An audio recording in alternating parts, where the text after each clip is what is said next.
నమస్తే సార్. నమస్తే అండి. ఏం చేస్తుంటారండి? నేను తావి పని చేస్తానండి. జగన్మోహన్ రెడ్డి పరిపాలనలో మీ పరిస్థితి ఏ విధంగా ఉంది? జగన్మోహన్ రెడ్డి గారి పరిపాలనలో మాకు ఇసుకంటూ దొరకట్లేదండి. ఎక్కడైనా చిన్న చిన్న చిల్లర పనులు ఏమైనా ఉంటే ట్రక్కో తోలించుకొని ఏదో చేసుకుంటాం. అందరూ కూడా లారీలతోటి వాటితోటి ఇసుక తోలించుకొని చేసుకోలేరు కదా.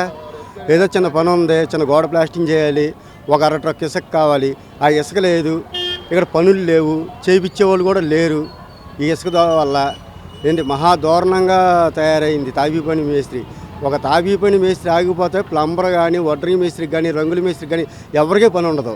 మొత్తం లేబర్ అంతా రోడ్డు మీద పడ్డారు. సార్, అదేవిధంగా మీకు ఒక ఇన్సూరెన్స్ లాంటిది ఏమైనా జగన్మోహన్ రెడ్డి కల్పించారు? ఏమండి, ఇంతవరకు ఆయన గారు ఎక్కిన కాడి నుంచి తాబీ పనిలో కానీ, రంగుల మేస్త్రి కానీ, వడ్రింగ్ మేస్త్రికి కానీ ఏ చిన్న దెబ్బ తగిలినా ఏమన్నా చనిపోయినా వాళ్ళకి ఇది ఇచ్చామన్నది ఏమీ లేదు. ఎక్కడే ఏమలా ఆ డబ్బులు ఏమైనాయో ఎలాగపోయినాయో కూడా పెద్దలకు తెలియాలి తప్ప మాకు తెలియదు. ఏవండి, మీ సహాయ నిధి కింద మీరు దాచుకున్న డబ్బులు? మేము దాచుకున్న డబ్బులు, మా యూనియన్ తరపున మేము కట్టుకొని దాచుకున్న డబ్బులు అయ్యి ఇప్పుడు ఎవరికైతే అందట్లా. అదేవిధంగా మీకు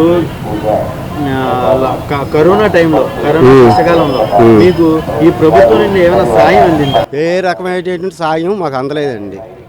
ఏంటి ఎవరో వచ్చి తాపీ మేస్త్రి ఎలా ఉన్నాడు, రంగుల మేస్త్రి ఎలాగ ఉన్నాడు, లేకపోతే రోడ్డు మీద పనిచేసుకునే లేబర్ ఎలాగ ఉన్నాడని పలకరించింది లేదు. ఆటో వాళ్ళకి 10,000 అంట, టైలర్కి 10,000 అంట, మంగళవాళ్ళకి 10,000 అంట. వాళ్ళ సొంత షాపులుండి సొంతోడికి ఇస్తున్నారు. కానీ రోడ్డు మీద పని చేసుకొని ఏ పూటకు ఆ పూట తెచ్చుకునేవాడి గురించి ఎప్పుడూ ఆలోచించలా జగన్ గారు. అదే చంద్రబాబు నాయుడు గారి హయాంలో మీ పరిస్థితి ఏ విధంగా ఉంది? చంద్రబాబు నాయుడు గారి హయాంలో వారానికి 6 రోజులు మేము పనిచేసేవాళ్ళం. 6 రోజులు పనిచేసిన ఆ రోజు 500 రూపాయలు కూలి అయినా 6 రోజులకు 3,000 రూపాయలు వచ్చేది. ఈ రోజున వారానికి 2 రోజులు పని చేస్తుంటే ఈ 2 రోజులు పని చేసిన 700, ఇప్పుడు 1,400 వస్తుంది. 1,400లోని వీడు అప్పులే కట్టుకుంటాడా, ఇంటికే తీసుకెళ్తాడా, లేకపోతే బ్రాందీ షాప్ దగ్గరికి వెళ్ళి 200 రూపాయలు పెట్టి కాయే తాగుతాడా? అదేవిధంగా కార్మికుల్లోని ఎక్కువగా మద్యపానం సేవించే వాళ్ళు ఉన్నారండి. సాయంత్రం వరకు అవును, కొంచెం మద్యం తీసుకుని సాయంత్రం కష్టపడి ఉన్నారండి. ఇప్పుడు ఉన్న మద్యం భారీగా రేట్లు పెంచారు, కల్తీ మద్యాన్ని అమ్ముతున్నారు, ప్రాణాలు కోల్పోతున్నారు. అవును. మీ కార్మికుల పరిస్థితి ఏ విధంగా ఉంది ఆ విషయంలో? కార్మికుల పరిస్థితి మహా దారుణంగా ఉందండి. ఇది పొద్దు నుంచి సాయంత్రం దాకా పనిచేసి ఒళ్ళు నలిగిపోయి ఉంటారు. ఏదో ఒక కాయ తీసుకుందామని వెళ్తారు, ఏదో చేసే తెచ్చుకుందామంటే అక్కడికి వెళ్ళేసరికి 200 రూపాయలు కాయ అంటాడు. ఇదివరకు చంద్రబాబు నాయుడు గారి దగ్గర 70 రూపాయలకి పెడితే కాయ వచ్చేది.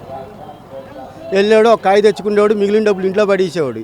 వీడు 200 పెట్టి ఎక్కడే తాగేస్తే వారంలోని 6 రోజులు 1200 ఎక్కడే పోతాయి. ఆడు వచ్చే 2 రోజుల పనికి ఏం తీసుకెళ్తున్నాడు ఇంటికి? అప్పులు కనబడుతున్నాయి ఆడికి. సార్, అదేవిధంగా మనం బతకడమే మనకి ఆదాయమే లేదు, ఇలాంటి టైంలో మిగతా వారికి పథకాలు ఇచ్చి మనపై పప్పు ఉప్పుపై భారీ రేట్లు పెంచేసి మనలాంటి పేదవాళ్ళని కొంగది ఇచ్చేస్తున్నాడు అని నేను అడిగితే దానికి మీ సమాధానం?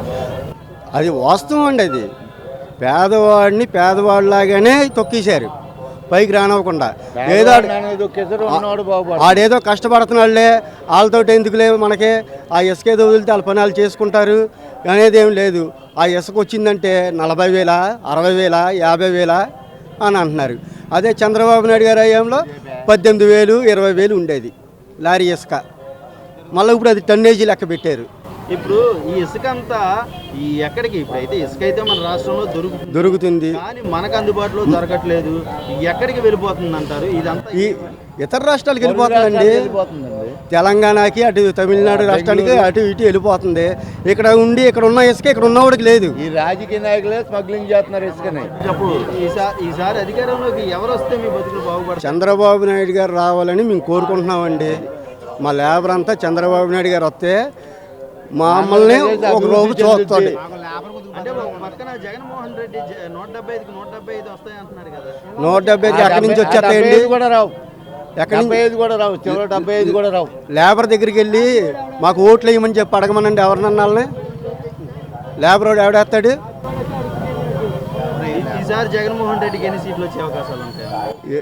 జగన్మోహన్ రెడ్డి గారికి 75 కూడా రావండి. చివరి 75 కూడా రావని రావు. 175 కాదు కదా, 75 కూడా రావు. చంద్రబాబు నాయుడు గారికి ఎన్ని సీట్లు వచ్చే అవకాశం? వస్తాయండి. 125, 140 దాకా కొట్టుకెళ్ళిపోతారు ఆయన. గ్యారంటీ. అది గ్యారంటీ.